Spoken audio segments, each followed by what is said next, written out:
छत्रपती शिवाजी महाराज की, छत्रपती शिवाजी महाराज की जय भवानी, जय भवानी।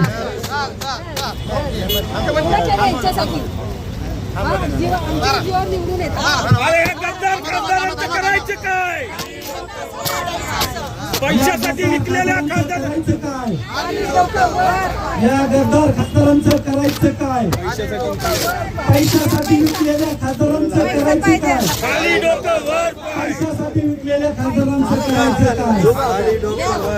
अरे मी त्यांना उत्तर देतो, उद्धव साहेब जे आहेत आणि शिवसेना पक्ष जो आहे तो संविधान रक्षण करण्याच्या, आणि म्हणून एक एक शिवसैनिकाची ताकद आपण ओळखत नसाल, परंतु एक एक शिवसैनिकामध्ये अनेक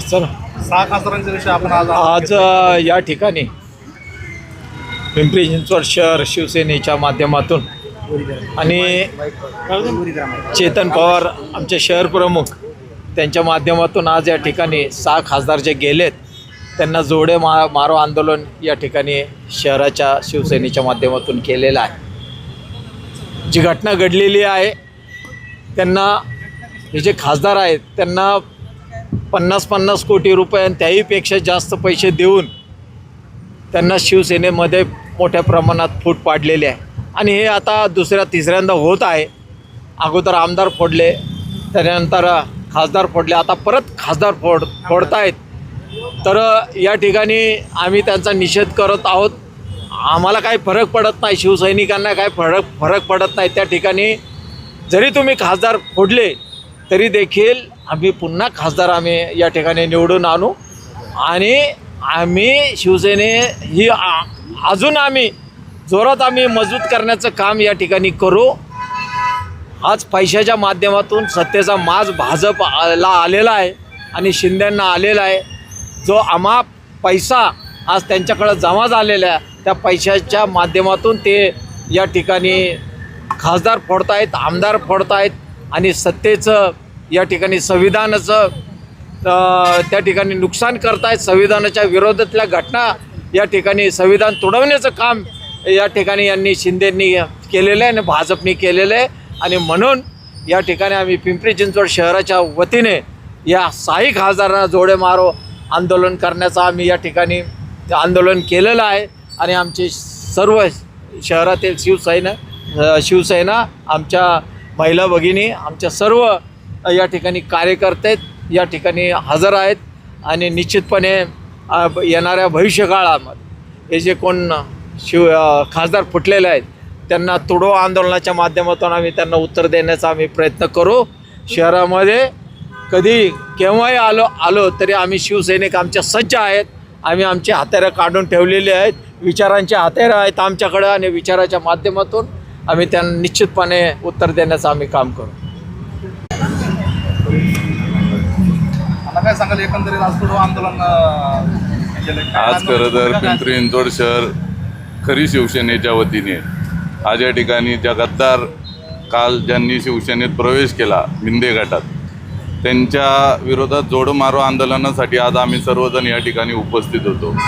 खरं तर आपण पाहिलं की गेल्या अनेक दिवसापासून या घडामोडी चालू होत्या, परंतु प्रत्येक खासदार हा जाणारा हा प्रत्येक वेळेस साहेबांना खोटी आश्वासनं देत होता की साहेब आम्ही तुमच्या संगत आहोत, साहेब आम्ही तुमच्या संगत आहोत।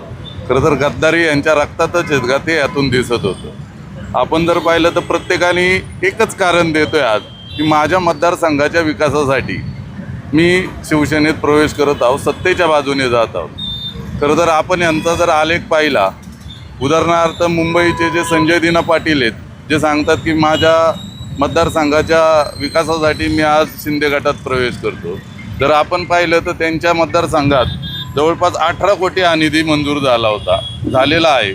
त्यातून फक्त 15 लाख रुपये 14.7 लाख रुपये फक्त त्यांनी त्या ठिकाणी वापर केला गेला.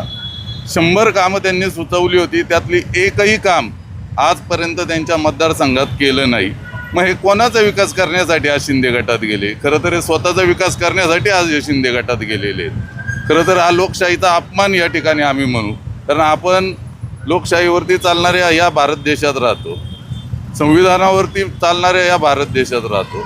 आपण जर पाहिलं, हे ज्यावेळेस निवडणुकीला सामोरे गेले होते, खरं तर उद्धव साहेबांनी यांच्यावरती विश्वास ठेवून यांना मशाल या चिन्हावरती उभं केलं होतं. लोकांनी यांना खरं तर शिंदे गटाच्या विरोधात आणि भाजपच्या विरोधात केलेलं मतदान होतं. लोकांचा भाजप आणि शिंदे गटावरती असलेला रोष म्हणून यांना निवडून दिलं होतं.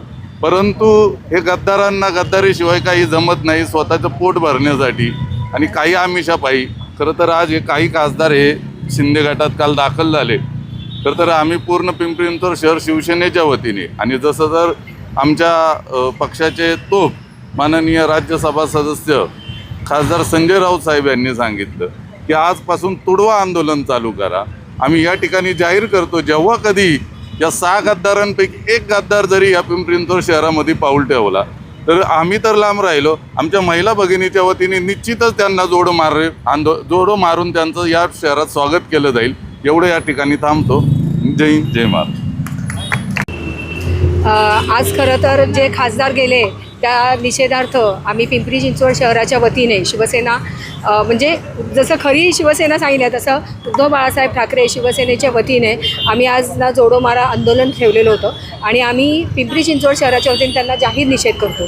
खरं तर जसे 40 गेले, त्यानंतर 50 खासदार गेले, आमदार गेले, पक्षाला कुठेही काही फरक पडलेला नाही आहे. मराठी अस्मितेसाठी शिवसेना स्थापन झालेली आहे 1966 साली. त्यामुळे ज्यावेळेस ती स्थापन झाली त्यावेळेस ती फक्त आणि फक्त मराठी माणसांसाठीच होती. आणि आज ह्या मराठी माणसांसाठी ज्यावेळेस जर ही लोक आपल्या शिवसेनेच्या विचार मशालीवर निवडून येतात, जसं आता यांनी आमदारांनी सांगितलं चाबुक सरांनी की तुम्ही ते एक न्याय म्हणजे एक कायदा आला होता की जो कायदा असा होता की तुम्हाला 6 वर्ष तरी त्यांना स्थगिती, की ते जर ह्या पक्षातून निवडून आले एका चिन्हावर आणि दुसऱ्या पक्षात गेले तर त्यांना म्हणजे त्यांना ते उभं राहता येणार नाही, 6 वर्ष त्यांना निलंबित करण्यात येईल म्हणून. परंतु तसं होत नाही आहे. तो कायदा पुन्हा आणावा. आणि आत्ता जसं संजय राऊत साहेबांनी सांगितलं की आम्ही जिथे जिथे असेल तुडवा आंदोलन सुरू करा, तर आम्ही शिवसेना महिला आघाडीच्या वतीने असं जाहीर सांगतो की इथे आल्यानंतर आम्ही संपूर्ण फादर बॉडी, महिला असू दे, जेंट्स असू दे, आम्ही सगळेजण त्यांना तुडवा आंदोलन करणार. म्हणजे तुडवणारच, तुडवा आंदोलन नाही करणार फक्त, आता आम्ही त्यांना तुडवणार. फक्त त्यांनी आपल्या जसं ओमराजे ह्याच्या इलेक्शनच्या दरम्यान आले होते आणि फार मोठ्या त्यांनी त्यांचा धाराशिव वगैरे अशा मोठ्या मोठ्या इलेक्शनच्या दरम्यान त्या लोकांना घेऊन गेले. पण आता त्यांनी पाऊल ठेवावं आणि मग सांगावं, कारण लोक धाराशिवची पण चिडलेली असतील आणि आम्ही पण सगळे चिडलेले आहोत. ते जर इथे आले तर त्यांना तुडवल्याशिवाय राहणार नाही. एवढं सांगते. धन्यवाद. जय हिंद, जय महाराष्ट्र. शिवसेना संपवण्याचा डाव आखला होता तो 2014 सालीच आखला होता. कारण 2014 साली लोकसभेची निवडणूक आपण भाजप आणि शिवसेनेने एकत्रितरित्या लढली आणि त्या वेळेला बहुमत महायुतीला लाभला असताना ऑक्टोबर-नोव्हेंबर मध्ये विधानसभेच्या निवडणुका आल्या. विधानसभेच्या निवडणुकीच्या वेळेला भाजपवाल्यांनी शिवसेनेला गाफील ठेवून फक्त त्यांच्या नेत्यांमध्ये एक बैठक केली. त्या बैठकीमध्ये त्यांचं असं ठरलं, बंधूंनो, म्हटले शिवसेना प्रमुख बाळासाहेब ठाकरे आता 2012ला या जगात राहिलेले नाहीयेत. शिवसेना कायम मोठ्या भावाच्या भूमिकेमध्ये महाराष्ट्रात राहिली. आता नरेंद्र मोदींची लाट आहे, तर हीच वेळ आपल्याला अशी आहे की शिवसेनेला आपण खच्ची करू शकतो.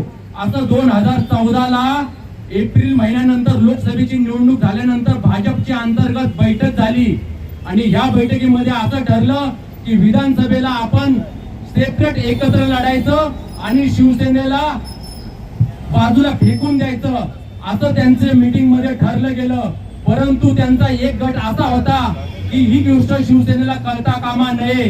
शिवसेनेला आपण बैठकीला सांगायचं की आपण युतीच्या माध्यमातून निवडणूक लढणार आहोत आणि शिवसेनेला गाफील ठेवलं. उद्धव साहेबांबरोबर निवडणूक डिक्लेअर झाल्यापासून निवडणुकीला 15 दिवस बाकी असताना, फॉर्म भरायला 2 दिवस बाकी असताना शेवटचे ऐन वेळेला पार गाफील ठेवलं आणि भाजपवाल्यांनी प्रत्येक मतदारसंघामध्ये उमेदवार त्यांचा तयार ठेवला होता आणि उद्धव साहेबांना म्हटले उद्या बैठकीत आपला निर्णय फायनल होईल, आपली युती आपण उद्या डिक्लेअर करू. परंतु दुसऱ्या दिवशी एकनाथ खडसे साहेबांनी उद्धव साहेबांना फोन केला आणि म्हटले की विधानसभेला आपली युती होऊ शकत नाही, आपली युती तुटली. आणि उद्धव साहेबांना हा एवढा मोठा धक्का बसला.